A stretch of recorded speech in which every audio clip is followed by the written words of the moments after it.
Good morning students, मैं आनंद English आपके सामने फिर प्रस्तुत हूँ कक्षा 8 के लिए व्याकरण को लेकर के, जिसका प्रथम पाठ है भाषा, लिपि और व्याकरण। और इसके पहले भाग में, पहले वीडियो में हम लोगों ने देखा था भाषा के बारे में, और भाषा के बारे में मैंने परिभाषा भी बताई थी कि भाषा वो साधन है जिसके द्वारा हम अपने मन के भाव विचारों को एक दूसरे के सामने प्रकट करते हैं, उससे भाषा कहते हैं। उसके बाद आज हम लोग पढ़ेंगे लिपि के बारे में। और भाषा के अंतर्गत हम लोगों ने मातृभाषा, राजभाषा, संपर्क भाषा और मानक भाषा की भी बहुत सारी बातों को हम लोगों ने जाना। और आज हम आते हैं लिपि के बारे में। तो सबसे पहले हम जानेंगे कि लिपि क्या है। तो लिपि का अर्थ होता है, लिपि का अर्थ होता है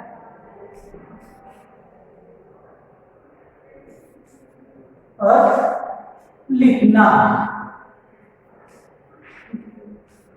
जैसा कि पहले आप भी पढ़ चुके हो कि लिपि जैसे गांव की महिलाएं जो होती है गोबर को लेकर के अपने आंगन में या घर के अंदर में छिड़कती है और उसको फिर क्या करती है, लिखती है। और छोटा सा बालक स्लेट या कॉपी पे अगर उसको पेंसिल से लिया है तो वो भी क्या करता है, पेंसिल से लिखता है, अर्थात लिपि ही कराता है।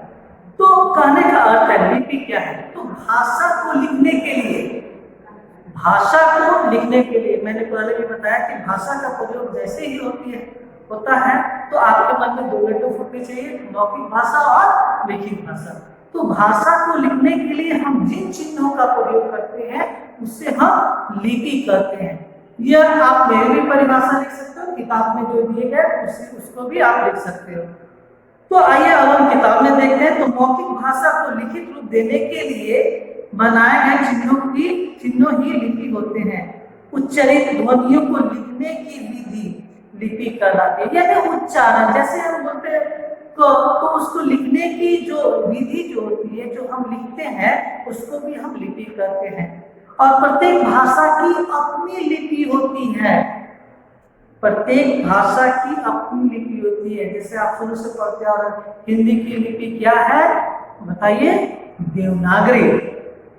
अब हम आते हैं किताब में। एक लिपि में एक से अधिक भाषाएं भी लिख सकते हैं।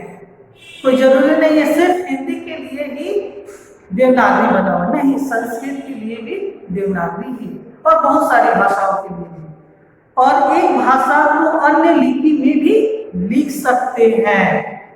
और बहुत चिन्हों में ज्यादातर हम लोग प्रयोग करते हैं जो लिपि के अंतर्गत खड़ी पाई, तिरछी पाई, पटचिन्ह, गोला और अर्धगोला यानी आधा।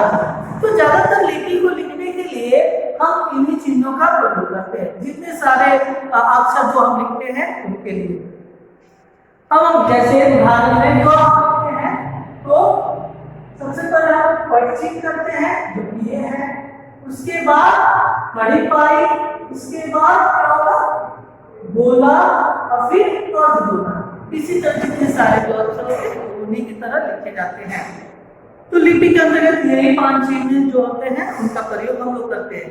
अब हम आते हैं कुछ भाषाएं और उनकी लिपियां इस प्रकार है।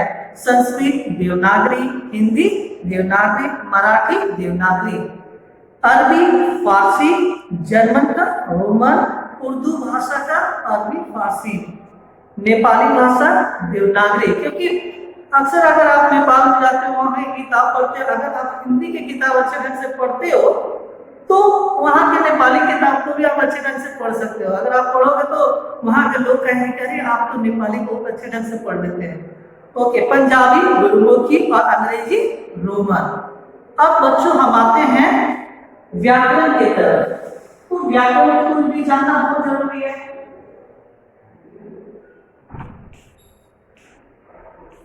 व्याकरण, तो व्याकरण क्या है? अगर आप तो अन्य क्लास के भी वीडियो को देखते होंगे, 7th क्लास के भी, तो आपको जरूर मालूम होना चाहिए कि व्याकरण क्या है। तो सबसे एक शब्द व्याकरण क्या है, शास्त्र है। बहुत सुंदर, शास्त्र है। और हम जानते हैं कि हर एक धर्मों के अलग अलग शास्त्र होते हैं, और शास्त्र में बहुत सारे नियम होते हैं, बहुत सारी अच्छी बातें सिखाई जाती है।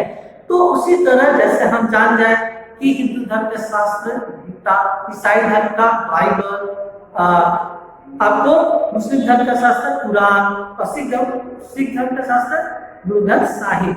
तो ये सब जो भी है ये हमें अच्छी शिक्षा देते हैं और नियमों का पालन करवाते हैं। उसी तरह व्याकरण भी हमें नियमों का पालन कराता है। तो अगर हम देखें तो व्याकरण क्या है, तो व्याकरण वो शास्त्र है जिसके द्वारा हम शुद्ध शुद्ध बोलना, शुद्ध शुद्ध लिखना और शुद्ध शुद्ध पढ़ने का क्या होता है, ज्ञान होता है। शुद्ध शुद्ध बोलना, लिखना और पढ़ना।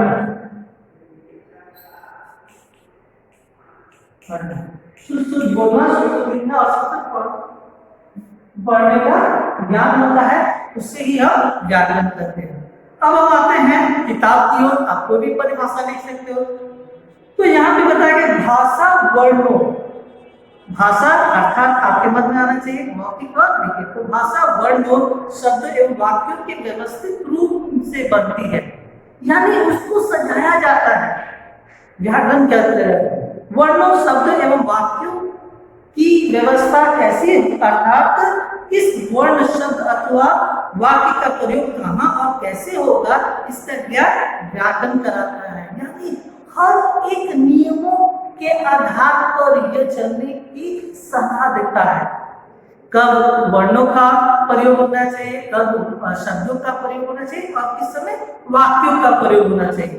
तो यहाँ पे परिभाषा भी दिया गया है, भाषा के नियमों का शुद्ध रूप में प्रयोग एवं ज्ञान कराने वाला शास्त्र व्याकरण कहलाता है। अब हम आते हैं व्याकरण के अंगों के बारे में जानेंगे। जिस प्रकार शरीर के अंग होते हैं उसी तरह व्याकरण के भी कुछ अंग होते हैं, इसे हम देखेंगे।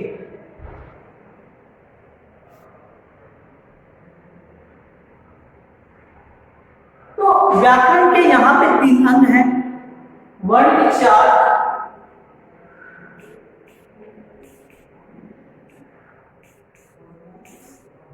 वर्ण विचार, शब्द विचार और अंतिम क्या होगा, वाक्य विचार।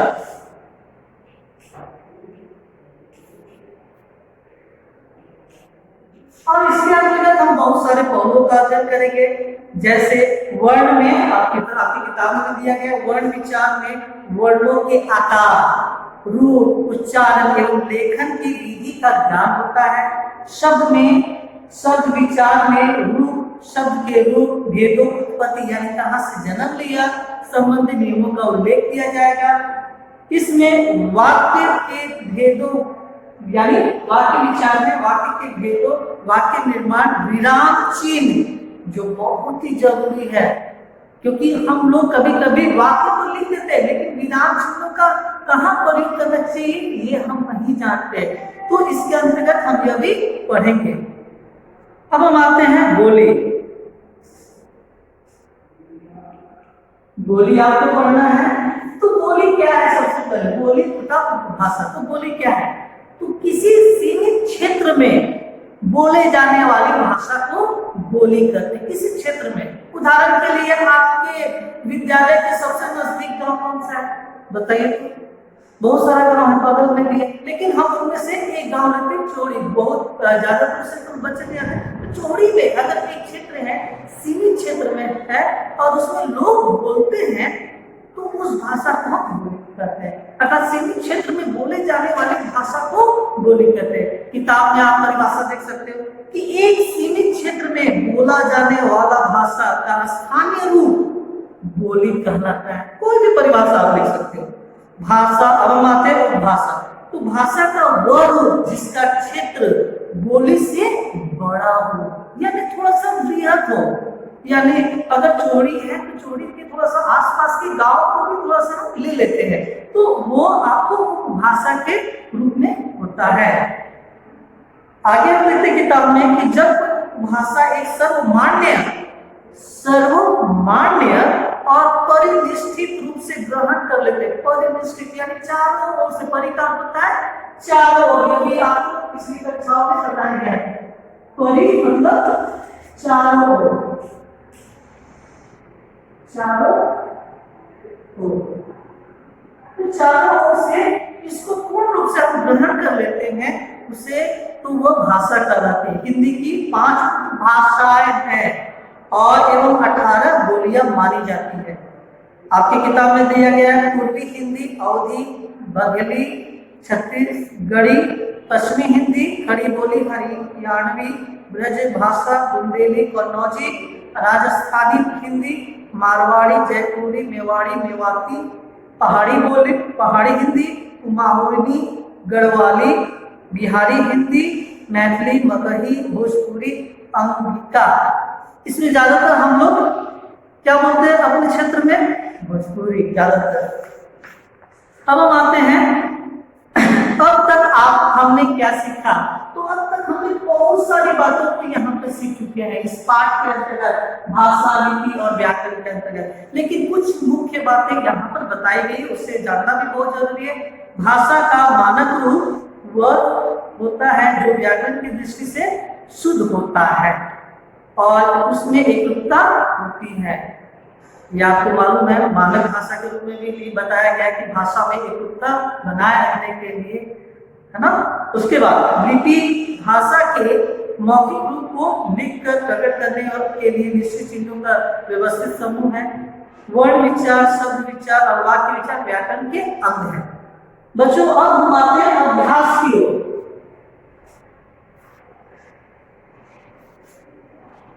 अभ्यास हम देखेंगे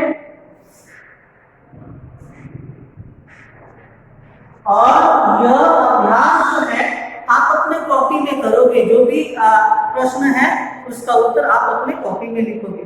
पहला जो है भाषा के भेदों को उदाहरण सहित समझाइए।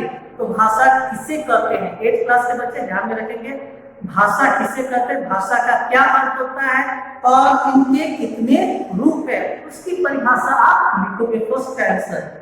दूसरा जो है, जो आपकी किताब में भी दिया गया है, नहीं अन्यथा मेरे पिछले वीडियो को आप देखेंगे तो उसमें मिल जाएगा। लिपि किसे कहते हैं? 4 भाषाओं की लिपि के नाम लिखिए। आपकी किताब में भी लिपि दिए गए हैं बहुत सारी भाषाओं के बारे में, और लिपि किसे कहते हैं किताब में भी आंसर है, और जो मैंने कहा इस वीडियो में उसे भी आप लिख सकते हो। बोली और भाषा में अंतर, 2 अंतर बता दोगे कि बोली जो है एक सीमित क्षेत्र में बोली जाती है, और भाषा क्या है? बृहत रूप है, और उसका परिभाषा आप लिखोगे। हिंदी को राजभाषा क्यों कहा जाता है? हिंदी को राजभाषा इसलिए कहा जाता है क्योंकि 14 सितंबर 1949 को इसे संविधान के द्वारा घोषित किया गया था। अंत में अंग प्रश्न, व्याकरण किसे कहते हैं, इसकी परिभाषा आप लिखोगे। पुस्तक में दिए गए चुन करके सही यानी रिक्त स्थानों की पूर्ति करें। भाषा का रूप डैश रहता है, डैश रहता है यानी बदलता रहता है। उसके बाद प्रत्येक भाषा की डैश लिपि होती है, अलग लिपि होती है। भारतीय संविधान के अनुसार हिंदी भारत की राजभाषा है, और अंत में घर बोली का क्षेत्र भाषा से छोटा होता है।